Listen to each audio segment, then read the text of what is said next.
Hello दोस्तों, स्वागत है आप सभी का। हाई स्कूलों में 50 दिनों में 1,30,000 से अधिक शिक्षकों की भर्ती की वैकेंसी। आज के पेपर का ये मुख्य खबर है जो कि शिक्षा से संबंधित है और जो लोग स्टेट के अभ्यर्थी हैं उन लोगों के लिए भी और जो प्राथमिक के अभ्यर्थी हैं उन लोगों के लिए भी इसमें कुछ महत्वपूर्ण खबरें हैं। पहले जो सबसे बड़ी बात यहाँ लिखी गई है कि 100 अंकों की परीक्षा के आधार पर बीपीएससी से चयन होगा। ये बात कन्फर्म मानिए कि एग्ज़ाम तो होगा ही होगा, ठीक है? क्योंकि सरकार के स्तर से अगर देखें तो एग्ज़ाम लेने में ये लोग बिल्कुल मन बना चुके हैं कि एग्ज़ाम लेना ही है और एग्ज़ाम के आधार पे ही होगी। ये छोटा-सा एक कटिंग दिखाई दे रहा है आपके सामने, इसमें बहुत सारी छोटी-छोटी खबरें हैं। मेरे साथ एक-एक खबर को पढ़िए और निष्कर्ष पे पहुँचिए। हाई स्कूल में 1.3 लाख से अधिक शिक्षकों की भर्ती के लिए वैकेंसी मई अंत या जून में आएगी।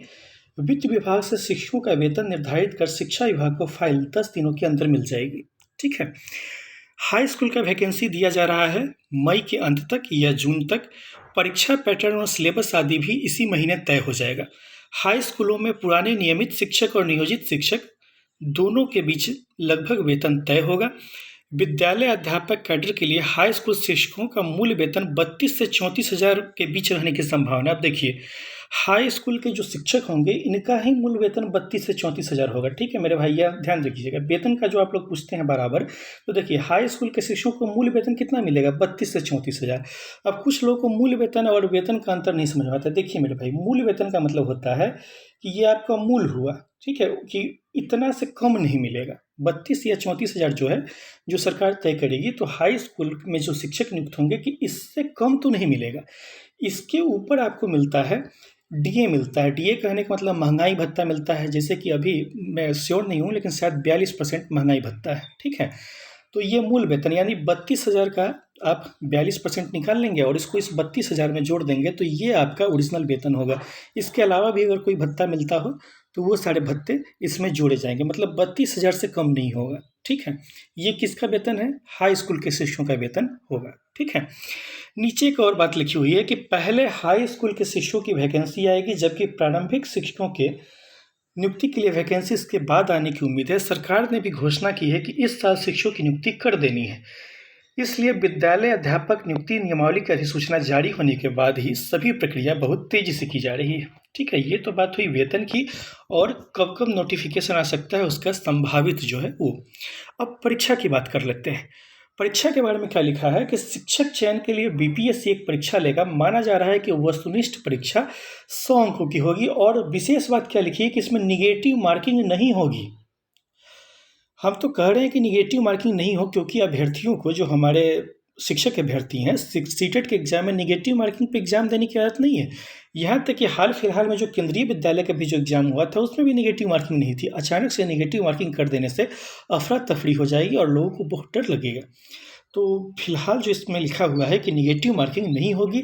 संभावना है कि परीक्षा के आधार पर चयन के लिए आरक्षित वर्ग का कट ऑफ 45%, जबकि सामान्य वर्ग के लिए कट ऑफ 50% रखा जा सकता है। यानी कि अगर 100 अंकों का एग्ज़ाम होगा तो जनरल कैटेगरी को 45 नंबर लाना होगा, और माफ़ कीजिएगा, आरक्षित वर्ग को 45% लाना होगा। यानी कि SC ST EBC और जो महिला वगैरह है उन लोगों को छूट दी जाएगी। तो इसमें भी क्या होता है ना कि कैटेगरी वाइज होता है, तो यहाँ पर एक ही साथ इन्होंने लिख दिया है कि 45%। तो सामान्य रूप से भी समझने के लिए समझ लीजिए कि अगर 100 अंकों का एग्ज़ाम होता है तो जो लोग आरक्षित कैटेगरी में हैं, जिनको आरक्षण का लाभ मिलता है, चाहे वो महिला हो या कोई और हो, तो इनको 100 में केवल 45 नंबर लाना होगा, जबकि जो जनरल कैटेगरी के लोग होंगे उन लोगों को 100 में 50 नंबर लाना होगा। हालांकि जल्द ही इस पर स्पष्ट सहमति बन जाएगी, यानी कि अभी तय नहीं है कि कितने नंबर का एग्ज़ाम होगा, क्या होगा, पैटर्न क्या रहेगा, सिलेबस क्या रहेगा, ये सब अभी तय नहीं है।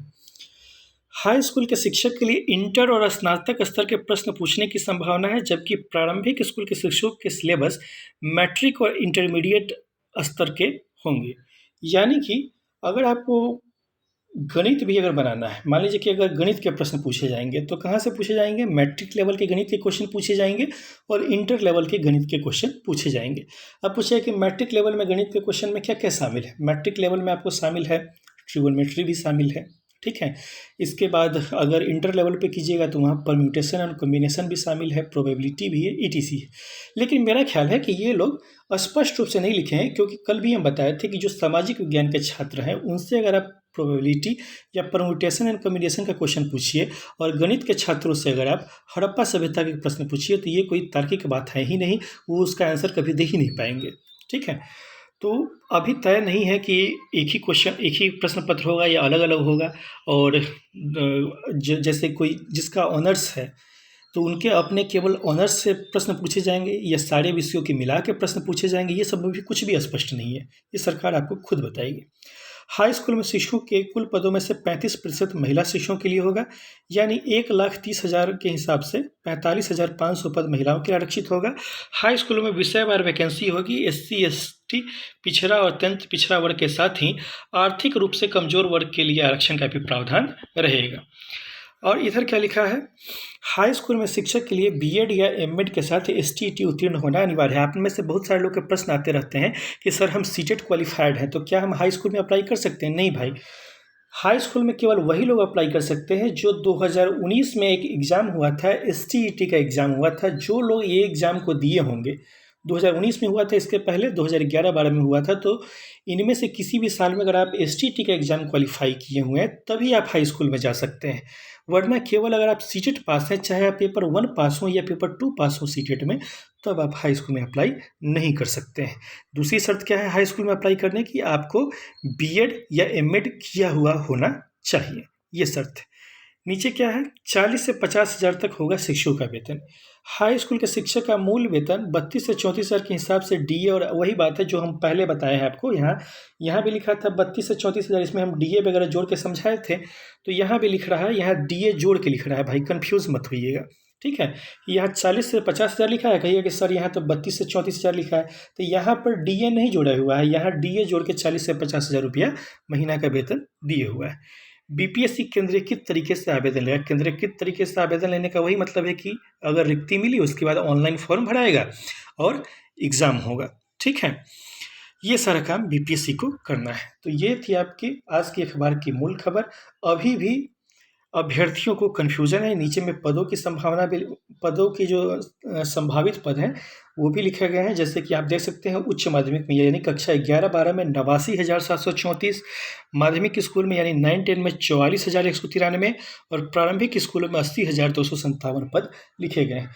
लेकिन मूल बात अभी भी वही है, कन्फ्यूजन है कि आखिरकार सिलेबस क्या होगा, तैयारी किस चीज़ की करें, निगेटिव मार्किंग रहेगा या नहीं रहेगा, कब से तैयारी करें, कौन सी किताब पढ़ें, ये सब अभी भी जानने के लिए इंतज़ार करना पड़ेगा। बार बार सलाह दे रहे हैं कि पुराने पैटर्न को देखते हुए ऐसा मत कीजिएगा कि आप इतिहास भूगोल रटने लगे, अब पता चला कि प्रश्न CDP से पूछे जाएंगे। तो इंतज़ार कीजिए, सिलेबस आने तक क्या कर सकते हैं, सिलेबस ही नहीं है तो आपको हम कोई किताब कैसे बोल दें कि आप ये इस किताब से तैयारी कीजिए। कल भी आप में से कुछ लोगों ने कमेंट करके किताब का नाम पूछा, तो भाई किस चीज़ का हम किताब बताएं? ठीक है, सिलेबस रहेगा कि ये चीज़ पढ़ना है तो उस हिसाब से न किताब बताया जाएगा।